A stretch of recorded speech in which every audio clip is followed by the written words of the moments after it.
Assalamualaikum warahmatullahi wabarakatuh. Selamat pagi anak-anak. Kembali lagi sama Bu Ayu. Seperti biasa pagi ini kita belajar matematika. Untuk materi hari ini kita belajar kecepatan, jarak, dan waktu.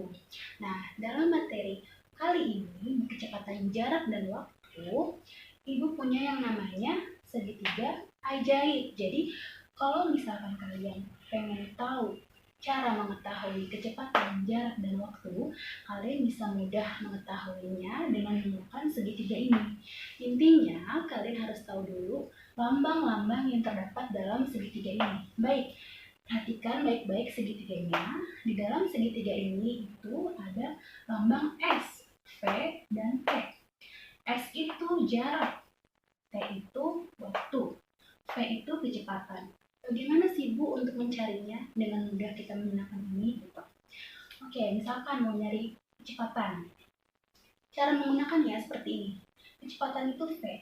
Langsung saja kalian tutup V-nya. Tersisa S dan T. Nah, S dan T ini posisinya atas bawah. Kalau misalkan posisinya atas bawah itu kalian bagi. Berarti kecepatan atau V sama dengan S dibagi T, jarak dibagi waktu dengan satuan kilometer per jam. Kemudian ingin mencari jarak, berarti S. Berarti S-nya yang ditutup. S-nya ditutup. Berarti tersisa F dan T. F dan T ini posisinya bersampingan atau bersebelahan. Jika posisinya bersampingan atau bersebelahan, kalian berarti harus mengkalikan. Berarti S sama dengan V dikali T, atau jarak sama dengan kecepatan dikali waktu dengan satuannya kilometer. Kemudian mencari kecepatan sama seperti tadi, tutup T-nya. Tersisa S dan V. S dan V posisinya gimana Bu? Oh, posisinya atas bawah. Atas bawah berarti dia dibagi. Berarti waktu atau T sama dengan S dibagi V. Jarak dibagi kecepatan dengan satuannya jam. Mudah bukan caranya? Oke, langsung saja kita masuk ke contoh soal. Di sini sebenarnya ini soal cerita. Soal cerita, dan sebagaimana yang kalian sudah belajar ya di kelas-kelas sebelumnya juga atau di materi sebelumnya juga, jika kalian menemui soal cerita, kalian harus menyelesaikannya dengan menggunakan diketahui, ditanyakan, jawab, dan jadi. Oke, di sini Ibu bacakan dulu soalnya. Jarak Jakarta ke Bogor kurang lebih 56 km. Pak Amir naik sepeda motor dengan kecepatan rata-rata 40 km per jam. Berapa lama waktu yang diperlukan Pak Amir dari Jakarta ke Bogor? Baik, berarti yang diketahui jarak Jakarta Bogor kurang lebih 56 km. Berarti jaraknya atau S-nya, S-nya 56 km. Lalu dengan kecepatan rata-rata 40 km per jam, V-nya 40 km per jam. Dan berapa lama waktu yang diperlukan? Berarti yang ditanyakan T atau waktunya. Berarti kita harus menyelesaikan dengan mencari waktunya. Berarti T, kita tutup aja T-nya. T-nya ditutup berarti tersisa S dan V dengan dia atas bawah. Berarti dibagi. Berarti T sama dengan S dibagi V atau jarak dibagi kecepatan. Jaraknya berapa? 56 km. Kecepatannya berapa? Dibagi kecepatan 40 km per jam. 56 km dibagi 40 km per jam didapati yaitu 1/2/5 jam. Jangan lupa pakai jadi kalau soal cerita. Itu menandakan kesimpulan dari soal cerita tersebut. Jadi, waktu yang diperlukan Pak Amir yaitu 1/2/5 jam dari Jakarta sampai Bogor, seperti itu. Kemudian, di sini Ibu ada soal dalam bentuk tabel, di mana dalam tabel tersebut diketahui ada jarak, kecepatan, kemudian waktu. Nah, waktunya ini ada waktu berangkat dan waktu tiba. Nah, kita perhatikan ya, nomor 1. Baik, coba kalian perhatikan di tabel nomor 1. Sudah diketahui jaraknya, sudah diketahui kecepatannya, dan waktunya itu hanya diketahui waktu berangkatnya saja. Gimana Bu cara nyari waktu tibanya? Nah, itu kan sama aja kita mencari waktunya kan, cuman kita mau mencari waktu tibanya. Baik, mencari waktu. Mencari waktu itu berarti S dibagi V atau jarak dibagi kecepatan. Nah, jaraknya 30, kecepatannya 10. Berarti 30 bagi 10, 3 jam. Nah, kalau misalkan waktu berangkatnya pukul 8, berarti waktu tibanya tinggal kalian tambah saja, tambah 3 jam. Berarti 8 tambah 3 yaitu pukul 11. Mudah bukan? Baik, perhatikan nomor 2. Nomor 2 itu kebalikan dari nomor 1. Yang belum diketahui itu waktu berangkatnya. Berarti sama caranya, mencari waktu kan? Berarti mencari waktu, jarak dibagi kecepatan. Dengan jarak 200, kecepatannya 50. Berarti 200 dibagi 50, 4 jam. Berarti kalau misalkan tibanya pukul 9, berarti berangkatnya pukul berapa? Tinggal kalian kurangkan, 9 kurang 4, 5. Berarti waktu berangkatnya pukul 5 di sini. Oke. Contoh soal terakhir. Di situ yang diketahui jarak, kecepatannya masih kosong. Nah, waktunya ada waktu berangkat pukul 10, tiba pukul 20. Berarti waktu keseluruhan dia 10 jam, ya. Berarti kita mencari kecepatan. Berarti kecepatan jarak dibagi waktu. Jaraknya 400. Waktunya di 10 jam ya, dari jam 10 sampai 20. Berarti 400 dibagi 10. Berarti 400 bagi 10, 40. Gampang kan ya cara nyarinya ya? Gampang sekali. Jadi inti dari materi ini kalian harus tahu segitiga ini dulu. Kalian harus tahu dan harus hafal juga tata letaknya, dan yang paling penting kalian harus hafal juga lambang-lambang ini apa saja. Baik, selanjutnya kita masuk ke materi akar pangkat 3. Nah, dalam materi ini yang pertama kalian harus tahu dulu nih bilangan pangkat. Minimal kalian harus tahu bilangan pangkat 3 dari 1 sampai 10. Kalian harus tahu dan kalian harus hafal ya. Setelah itu di sini ibu ada kotak angka yang berisi angka 1, 4, 6, 9. Angka-angka ini akan sangat memudahkan kalian untuk bisa mengerjakan soal-soal akar pangkat 3. Lalu gimana sih Bu kita menggunakan angka-angka tersebut? Oke, langsung saja kita masuk ke contoh soalnya. Oke, kita lihat contoh soal yang pertama. Akar pangkat 3 dari 1331 atau 1331. Berarti titiknya di sini ya. Oke, di sini. Nah, kita lihat angka paling belakang. Angka paling belakang itu adalah angka 1. Ya.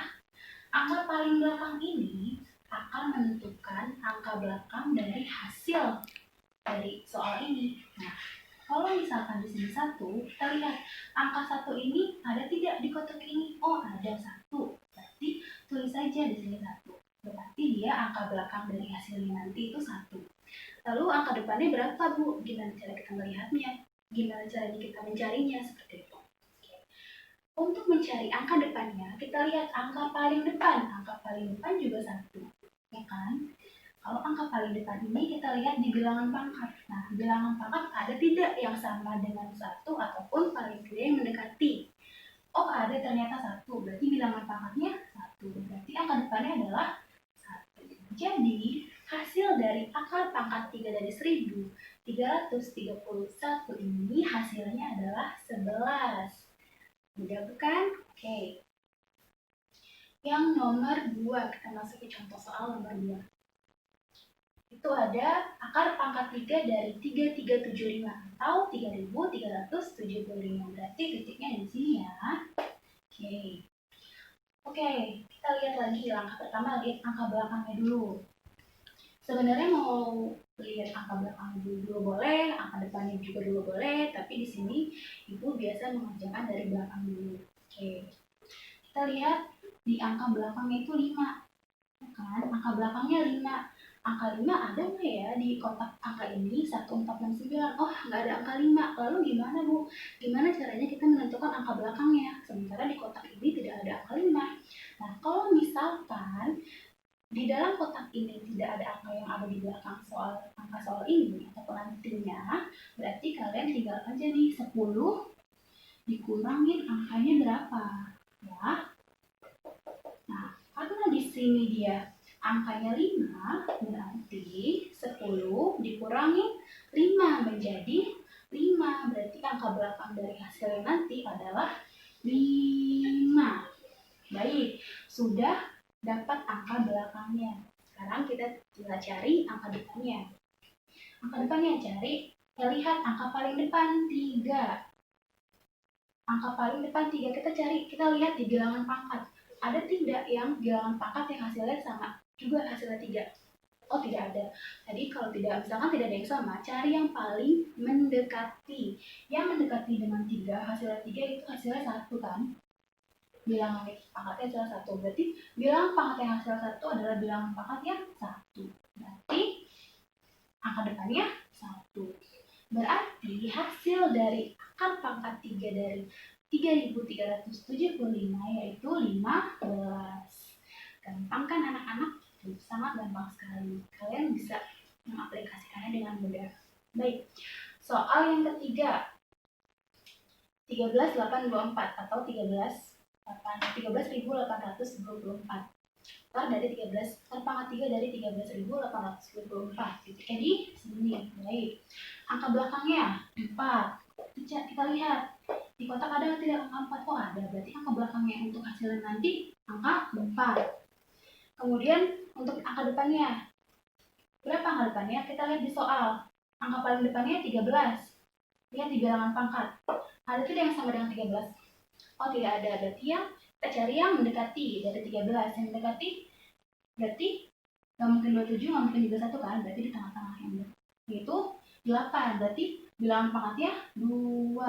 Berarti di sini 24. Jadi akar pangkat 3 dari 13.824 yaitu jawabannya 24. Satu soal lagi. Akar pangkat 3 dari 32.768 atau 32.768. Ketika di sini ya. Oke.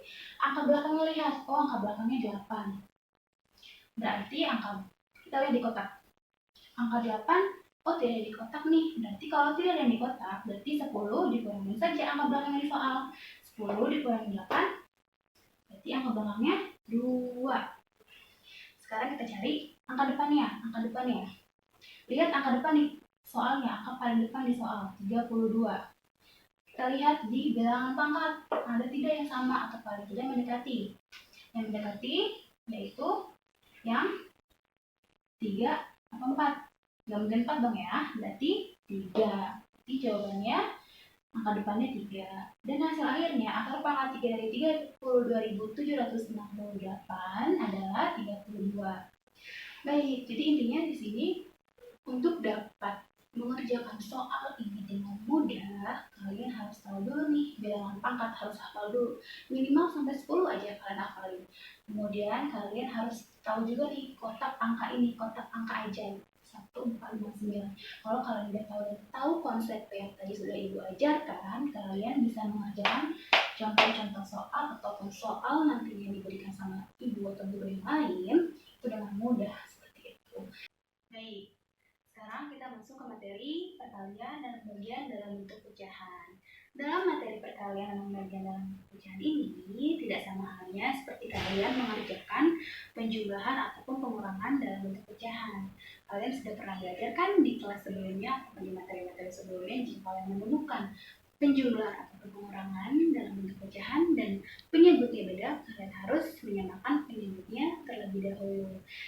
Tidak atau beda halnya dengan perkalian dan pembagian. Gimana sih Bu? Oke, langsung masuk aja ke contoh soal. Contoh soal yang pertama, ada 2/5 dikali 3/4. Penyebutnya beda bukan? Nah, berarti ini tidak usah kalian samakan. Cukup kalian mengkalikan pemilang dengan pemilang, penyebut dengan penyebut. Berarti 2 dikali 3, 6. 5 dikali 4, 20. Berarti hasilnya 6/20. Jikalau kalian rasa bisa disederhanakan, maka sederhanakanlah. Lalu contoh yang kedua, ada 2/1/2 dikali 1/1/2. Ini adalah bentuk pecahan campuran. Yang kalian harus kerjakan terlebih dahulu itu adalah kalian harus mengubah bentuk pecahan campuran menjadi pecahan biasa. sudah pernah belajar kan di materi sebelumnya dan di kelas-kelas sebelumnya kalian sudah pernah belajar mengubah cara mengubah pecahan campuran menjadi pecahan biasa. Berarti bilangan bulat dikali penyebut ditambah pembilang. 2 dikali 2 ditambah 1. Berarti hasilnya 5/2. Ya, pecahan campuran menjadi pecahan biasa. 5/2. Lalu 1/2. 1 dikali 2 ditambah 1. Jadi 3/2. Udah kan ya? Oke. Udah, habis itu sudah menjadi bentuk pecahan biasa, baru kalian kalikan seperti tadi, pembilang dikali pembilang, penyebut dikali penyebut. 5 dikali 3, 15. 2 dikali 2, 4. Beda loh ya, kalau misalkan di penjumlahan dan pengurangan pecahan, misalkan dia penyebutnya sama, pasti ditulisnya sama kan? Nah, kalau misalkan di perkalian ini, kalian harus mengkalikan seperti yang ibu bilang tadi, pembilang dikali pembilang, penyebut dikali penyebut. Oke, sekarang pembagian nih, contoh soal ketiga, pembagian 3/4 dibagi 6/2. Jadi di sini konsepnya yang tadinya dibagi akan berubah menjadi dikali, dan ada juga yang diubah lagi posisinya. Apa sih Bu yang diubah posisinya? Jadi ketika kalian menemukan bagian, kalian harus tulis ulang nih pecahan yang paling depan, yang paling kiri, 3/4. Lalu pembagiannya ubah menjadi perkalian. Nah, pecahan yang paling kanan itu kalian tukar posisi. Pembilang menjadi penyebut, penyebut menjadi pembilang. Jadi kan ditukar posisinya ya. Berarti yang tadinya 6/2 menjadi 2/6. Berarti 3/4 dikali 2/6. Hasilnya 6/24. Yang tadi gue bilang, kalau misalnya masih bisa kalian sederhanakanlah. Oke, contoh terakhir. 3 1/2 dibagi 2 1/4. Pecahan campuran. Jadi kalian harus ubah dulu ke pecahan biasa. Ini diubah ke pecahan biasa. 3 dikali 2, 6. 6 ditambah 1, 7. Berarti 7/2. Tulis dulu kebutuhannya dulu, mas, seperti ini. Dibagi 2 1/4. 2 dikali 4, 8. 8 dikali 1, 9. Berarti 9/4. Jadi kalau sudah diubah ke pecahan biasa, berarti 7/2 dibagi 9/4. Ini bukan hasil akhir. Ini masih dalam soal bentuk pembagiannya. Oke. Berarti tadi gimana? Paling kiri, pecahan paling kiri tulis samanya 7/2. Pembagiannya diubah jadi perkalian, pecahan paling kanan ditukar posisi. Penyebut jadi pembilang, pembilang jadi penyebut. Berarti diubah menjadi 4/9. Lalu langsung saja kalikan. Pembilang kali pembilang, penyebut kali penyebut. 7 kali 4, 28. 2 kali 9, 18. Jika masih bisa sederhanakanlah. Baik. Sekarang kita belajar tentang bangun ruang, balok, dan kubus. Nah, kita akan belajar mengenai volumenya dan luas permukaannya. Yang pertama, balok. Di balok ini ada yang namanya P atau panjang, L atau lebar, T atau tinggi. Nah, sekarang kita masuk ke rumus volumenya. Apa sih Bu rumus volume dari balok? Nah, rumus volume dari balok itu kalian bisa hafalkan atau kalian bisa tulis nanti di buku kalian. Volume sama dengan panjang dikali lebar dikali tinggi. Ya, satuannya apa? Oh iya, ini belum masuk di satuannya ya. Satuannya itu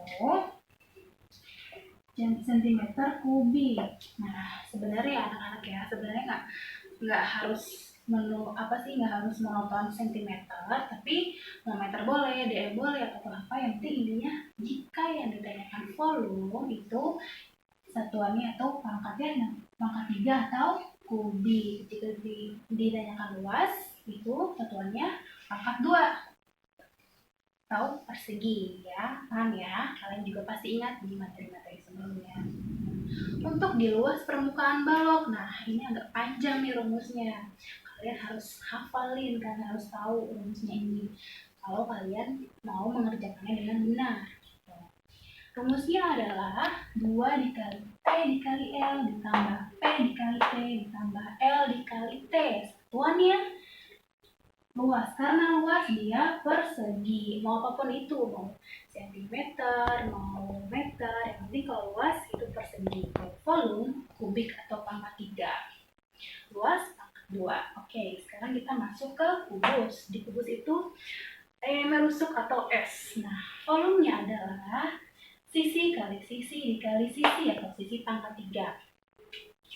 Satuannya sama karena volume dia cm ataupun apapun, yang penting dia pangkat 3. Nah, sekarang luas permukaannya. Luas permukaannya itu dari kubus ini yaitu 6 dikali sisi pangkat 2 atau 6 dikali S dikali S. Satuannya jangan lupa pangkat 2 beratasnya. Itu nanti kalau misalnya cm persegi. Ya.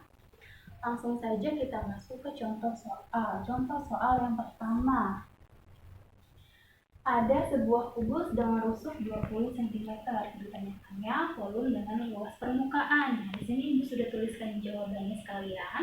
Nah, di sini kalau misalkan dia rusuknya 20 cm, dimasukkan ke dalam volume, rumus volume yaitu volume sisi kali sisi kali sisi. Berarti 20 kali 20 kali 20.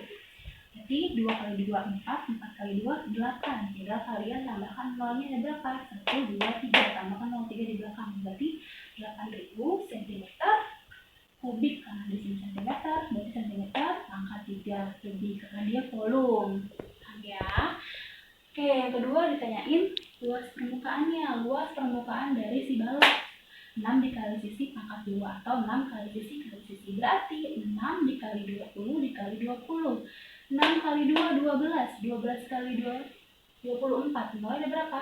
1, 2. Berarti 2400 cm persegi karena dia luas, bukan volume. Ingat ya, bedain luas permukaan dengan volume. Jangan sampai ketukar. Baik, contoh soal nomor 2. Ada yang namanya balok. Ini sudah menggambarkan balok, berikut dengan jawabannya. Balok diketahui panjangnya 8 cm, lebarnya 9 cm, dan tingginya 11 cm. Kita masuk ke rumus volume. Volumenya itu rumus volumenya panjang kali lebar kali tinggi. Kalikan saja langsung 8 dikali 9 dikali 11. Dapatkan hasilnya 792 cm kubik. Volume ingat kubik ya satuannya. Kemudian ditanyakan, disuruh kita mencari luas permukaan dari si balok ini.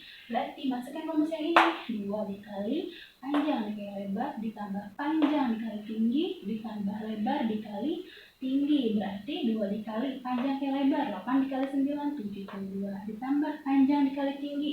Panjangnya 8, tingginya 11. 8 dikali 11 ditambah lagi lebar dikali tinggi. Lebar 9, tingginya 11. 9 kali 11, 99. Kalian tambahkan dulu semuanya berapa, baru kalian kali 2. Nah, Ibu sudah hitung. Ini di sini ditambah semua, hasilnya 259. Baru kalian kalikan 2. Jadi 2 dikali 259 itu hasilnya 518 cm persegi. Ingat, cm persegi. Baik anak-anak, cukup sampai di sini aja pembelajaran kita hari ini. Cukup banyak juga yang sudah kita pelajarin. Ibu harap kalian bisa memahami materi-materi hari ini dan kalian bisa mengerjakan soal-soalnya nanti dengan benar dan tepat. Ya. Ibu akhiri, apabila ibu ada kata, ibu mohon maaf. Wassalamualaikum warahmatullahi wabarakatuh.